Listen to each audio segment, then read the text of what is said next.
Hei whakanui I te wiki o te reo Māori I puta tētahi tira no te kaunihera o Tāmaki Makaurau ki te waiata I ngā waiata Māori I te pokapū o te taone. Ko te whāinga kia whānui te rangona o te reo Māori e te marea.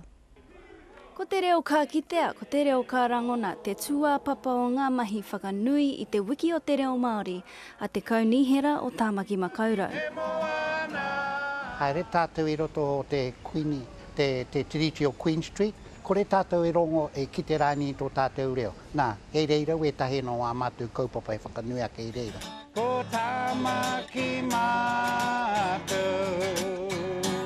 Kia kōrero tia te reo I roto I o mātou mahi. Kau e waihongia te reo mo te marae anake. Kōrero tia I roto I ngā mahi. Kōrero tia I runga I ngā tiriti. Kōrero tia I roto I ngā whare katoa. He kotahi raumano ngā tangata e noho ana ki Tāmaki Makaurau. He oi he rua te kaumāono mano noiho ngā tangata kōrero Māori. Aha kua tērā he nui tonu ngā wawata o te kaunihera mo te tira waiata. Tēnā pēr he ka tū mātou, ka toa mātou I me te matatini. Engari ko te mea nui ke kia mātou, tīmata mātou I tēnei tau. He mahi hanga poi, tuhireta Māori hoki e te hi o ngā mahi a te kaunihera I tēnei wiki. Raiha Johns, te karere. Aroha tia te reo, kia ora!